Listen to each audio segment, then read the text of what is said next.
Bonjour à tous. Il faut croire que j'ai une forme de retour à une vraie envie de faire des vidéos. Du coup, je laisse l'envie, s'expanser. Pas forcément des vidéos très longues et puis j'ai surtout envie de faire des vidéos très, comment dire? Personnalisées dans le sens de, vous savez, je vous disais dans la dernière vidéo que je me rendais vraiment compte que sur cette chaîne, j'ai dit tellement de choses intéressantes dont je suis fière, dont je suis heureuse et la plupart de tout ce que j'ai dit, je suis toujours d'accord avec ça. J'ai évidemment changé puisque jour après jour, on change tous autant qu'on est, on évolue, on grandit, on bouge, on met en lumière des choses et ça nous bouge. Mais il y avait quelque chose qui manquait de vécu sur certains de mes partages. Puis c'est pas grave, hein, ça fait partie du jeu. Et là, j'ai envie plus d'être au mieux présente à tout ce que je vous raconte. Et là, j'avais envie de parler de... Il y a deux choses, il y a deux thèmes qui me sont venus ce matin. C'est la peur de se tromper et prendre soin. Et je trouve que c'est en lien, en tout cas dans ma vie, c'est d'autant plus difficile de prendre soin euh, quand on a la peur de se tromper, en fait. Pourquoi? Parce que du coup, quand on veut prendre soin, c'est en élan du cœur, c'est un peu comme je parlais du besoin de contribuer, c'est un truc qui est en nous, c'est un truc qui est là, c'est dans notre être profond, c'est incrusté dans notre programme de base d'être humain quand on n'est pas déconnecté de nous par trop de blessures non visitées, par, une forme de carapace qu'on a mis pour ne plus souffrir, ne plus vivre des choses difficiles qu'on a vécues et qu'on pense ne pas être capable de revivre. Ça, c'est tous, on en est là. Hein. C'est juste qu'on n'a pas tous les mêmes choses précises, mais on a tous ça. Donc, voilà. On s'est mis des carapaces, on s'est mis... des fois, c'est pas des carapaces, des fois, vous allez voir des gens, ils ont un humour détonnant, ils sont d'une légèreté, d'une aisance incroyable. Et pour autant, même si c'est pas une carapace tel un chevalier avec un truc très dur, bah, ça reste quand même une carapace. C'est quand même un masque pour pas souffrir. Donc, quelque part, la forme que va prendre notre masque, il peut être très très différent. Il y en a, c'est très visible, et il y en a, c'est beaucoup plus...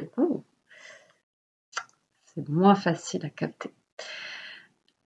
C'est pas grave, on n'est pas là pour se regarder et se dire ah, toi t'as mis un masque, moi aussi. Voilà, on s'en fout. Est-ce que moi j'ai envie de sortir de mes masques et d'avoir une vie où je suis plus libre? Pas libre de faire n'importe quoi, juste libre d'être moi, dans une forme de fluidité, où je suis pas en train de me fliquer toutes les 3 secondes, mais en même temps, sans me fliquer, je suis quand même vraiment en lien avec moi. Donc dans une attention, une observation, une certaine attention de moi en relation avec l'autre. Donc je suis ni complètement fondue dans l'autre, ni complètement bloquée en moi et centrée sur moi. Je suis en lien avec l'autre, en lien avec moi et en lien avec mon environnement et c'est tout un apprentissage. Alors je reviens parce que je ne veux pas faire très long. Prendre soin et avoir peur de se tromper, voilà, dans mon expérience, c'est très compliqué ça. Alors je ne sais pas si ça va vous parler, peut-être pas. Donc dans ce cas-là, bah, c'est tout, éteignez la vidéo tout simplement.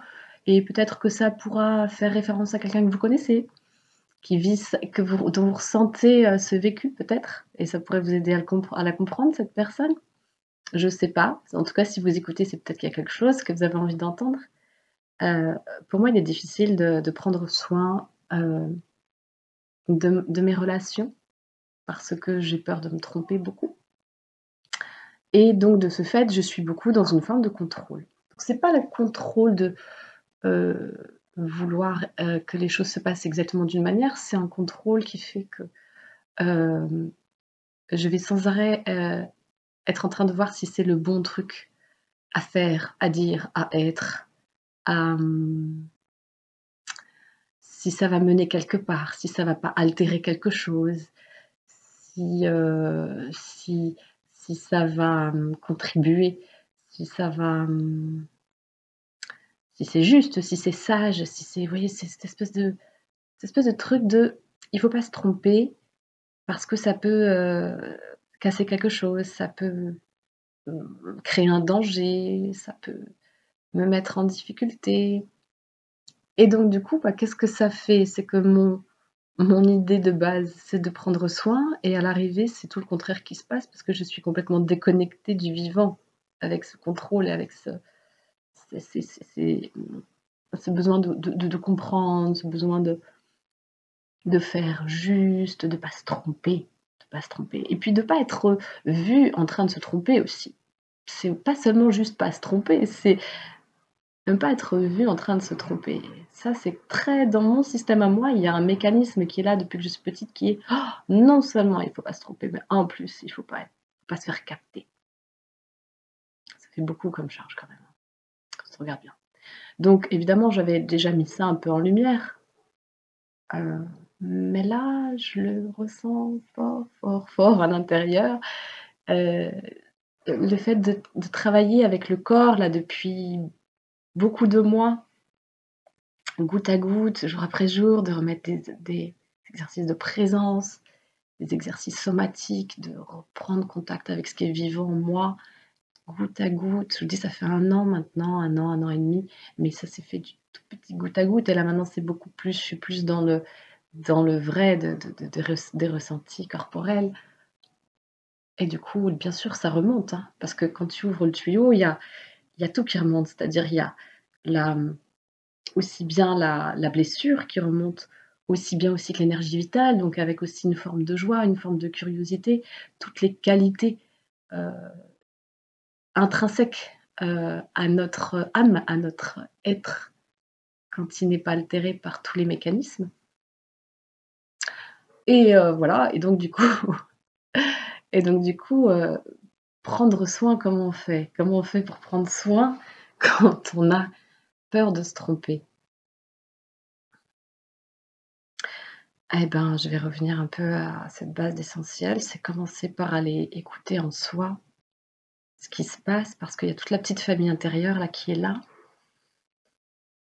Et sans prendre soin d'elle, cette famille intérieure, c'est-à-dire toutes les parts de nous qui veulent ça, qui veulent ça, qui veulent ça, qui veulent surtout pas ça, et puis cette espèce de fighting intérieur qu'il y a entre toutes ces fragmentations-là. En fait, si je l'écoute pas, je serais pas plus apte à l'écouter chez l'autre, en fait, hein, déjà. En fait, si je l'écoute pas, je serais pas plus apte à l'écouter chez l'autre, en fait, hein, déjà. Donc j'arrive en séance d'accompagnement, j'arrive à bon, plus ou moins bien sûr, hein, je reste humaine, mais je veux dire, j'arrive à bien canaliser. Là, il y a moi, là, il y a l'autre, il y a son histoire, il y a ma manière d'accompagner. C'est très différent des relations intimes, des relations profondes, des relations famille, chérie, amis, les collègues proches que je côtoie, les gens avec qui je travaille, les gens avec qui j'ai un projet, qui soit le mien ou le leur. Et là, c'est très différent là parce qu'il y a cette injonction à la fois pas se tromper et à la fois prendre soin. C'est un casse-tête, sérieux, c'est un casse-tête. Et, et à part aller écouter cette part qui a envie de prendre soin et, et qui parfois n'y arrive pas, et toute cette tristesse que ça fait remonter. Et en même temps, il y a aussi cette part de mais c'est aussi aux autres de prendre soin d'eux. Moi, j'ai pas toute la responsabilité sur mon dos et sur mes bras. Vous voyez, donc c'est aussi remettre à César ce qui appartient à César et arrêter de se charger. Euh, Ce n'est pas à nous, en tant qu'humains, de prendre soin de tout et tout le monde. Chacun doit faire sa part. Bien sûr qu'on a envie de contribuer, comme je disais dans la vidéo que j'ai postée hier ou avant-hier, cette envie de contribuer, elle est là, mais il ne faut pas confondre contribuer et faire tout à la place des autres, se délester de sa propre vie pour s'occuper de celle des autres. Ça n'a aucun sens. C'est complètement farfelu, en fait. Là, on se prend pour Dieu quand on fait ça. Ah, donc, il faut rester à sa place d'humain, et là, on contribuera correctement. Voilà. Et puis, pas se tromper, ouais, c'est tellement. Ça rejoint les peurs, ça rejoint les peurs archaïques. Les peurs archaïques, c'est l'impuissance, l'incapacité, l'isolement. C'est des peurs typiquement d'enfants. Et justement, elles arrivent parce que quand on est enfant, on est impuissant, on a beaucoup de difficultés à mettre des ressources en place, ne serait-ce que parce que notre cerveau, il n'est pas fini d'être construit, notre physiologie non plus, notre sphère mentale, notre sphère émotionnelle, notre sphère physique, elles sont pas encore finies quand on est enfant. Du coup, c'est impossible, on ne peut pas s'occuper de nous-mêmes, c'est impossible. Et on retransfère ça quand on est adulte. Donc cette peur de l'incapacité, elle est en lien avec la peur de l'impuissance, elle est en lien avec la peur de l'isolement. Mais à qui ça parle pas à ça? Si vous êtes honnête avec vous-même, quand vraiment vous vous sentez pas bien, vraiment pas bien, allez regarder s'il n'y a pas ça. Isolement, peur d'être isolé, peur d'être incapable, peur d'être impuissant. Et c'est encore nous, c'est des trucs qui sont là. Il faut s'en occuper. Il faut s'en occuper. Et donc, je me dis, là, ce que je voulais partager avec vous, c'est, je me dis là tout de suite, la meilleure manière que je peux faire pour prendre soin, tout de suite maintenant, parce que je voudrais prendre soin et je sais que je peux pas le faire n'importe comment, dans n'importe quel sens. Et la manière que j'ai là, c'est de faire cette vidéo et de faire preuve de cette vulnérabilité, parce que je me dis, quand on, quand on pose la vulnérabilité, bien sûr, là, je le fais pas n'importe comment, hein, je fais pas n'importe quoi, hein, je pose pas ma vulnérabilité dans n'importe quel contexte. Mais le fait de faire ça, ça, ça ouvre à une forme de force, en fait. Oser, oser vraiment assumer, là où on en est, oser assumer sa part humaine. Et là, pour le coup, la part vraiment hyper désorganisée, bordélique, vulnérable, fragmentée, bah, c'est une manière de réaligner, en fait. Donc c'est intéressant. Et ouais, prendre soin et en plus vouloir être efficace, bien sûr, parce que c'est être efficace dans le prendre soin. Si je veux prendre soin, mais je veux que ça donne vraiment du soin. Comment ça peut donner du soin? Si je suis dans ce mental, dans ma tête, en train d'analyser, si je suis dans la peur de me tromper, si ça veut dire que je vais calculer tout, c'est juste ça fait tête chinois, en fait. Et là, en fait, le fait de vous en parler comme ça, je me dis: «Mais c'est risible, en fait, c'est ce petit enfant-là qui est idéaliste et qui pense que et qui pense qu'il pourra poser un acte, de soin qui est typiquement quelque chose qui est en rapport avec le lien, en le faisant d'une manière calculée. C'est compliqué de mettre le calcul avec ça.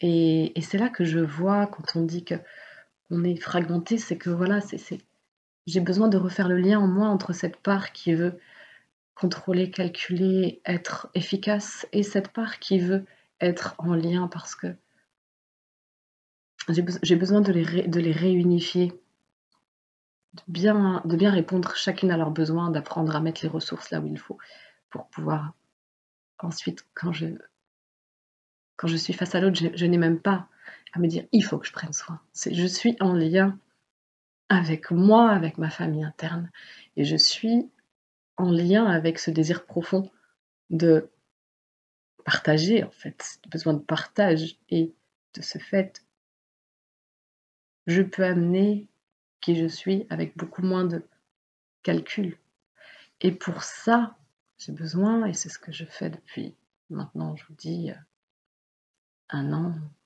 1 an et demi, mais pas à pas, je vais de plus en profondeur maintenant, mais avec aller plus en profondeur, ça veut pas dire faire des choses plus compliquées, hein. Ça veut presque dire même resimplifier les choses. Mais en tout cas, c'est remettre du lien sensoriel. Ah ouais, vraiment, j'ai besoin de réguler mon système nerveux, j'ai besoin de retrouver du lien avec, ces parts en moi, les parts de colère, les parts de honte, les parts de joie aussi, hein, parce qu'elles ont été engouffrées dans ce calcul, ce besoin de contrôle. On peut pas être joyeux et libre quand on est dans un besoin de contrôle. C'est humain d'avoir besoin de contrôler, hein, mais je crois qu'il faut plutôt y retrouver le plaisir de la maîtrise plutôt que le besoin de contrôler. Parce que celui-ci, il nous éloigne des gens et on ne s'en rend pas compte, en fait. On s'en rend compte souvent, quand il y a un choc. C'est souvent ça qui se passe. Quand il y a des chocs, on se rend compte des choses. Puis tant mieux, s'il vaut mieux s'en rendre compte via un choc que de ne jamais s'en rendre compte. Merci de votre écoute. Vous voyez comment ça vous parle? N'hésitez pas à mettre des commentaires, ça m'intéresse de savoir comment vous vivez ce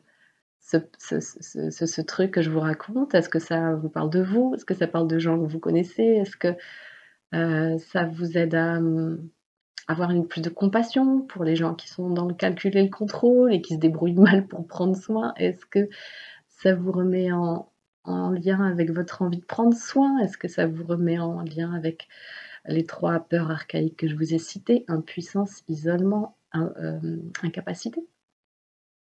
Est-ce que ça vous redonne envie d'aller discuter avec les parts de vous, ces parts enfants là qui émergent tout le temps dans nos vies? Tout le temps, elles émergent. Est-ce que vous avez envie d'arrêter de faire la guerre avec vous-même? Alors, ce serait vraiment sans doute la meilleure chose que cette vidéo aurait pu vous apporter. Pourquoi? Parce que forcément, si j'apprends à déjouer les guerres qui en moi, j'aurai beaucoup plus naturellement d'élan à prendre soin autour, sans aller contrôler que je crée pas de guerre. C'est pas contrôler le fait que je crée pas de guerre, c'est avoir l'élan de déjouer les guerres ou d'avoir plus envie de jouer que d'atomiser, quoi. Parce que quand je veux atomiser, c'est quelque part je me sens vulnérable. Et la meilleure manière de ne pas me sentir vulnérable, c'est d'aller voir en moi ce qui est vulnérable. Allez, je vous laisse avec ça. Ciao.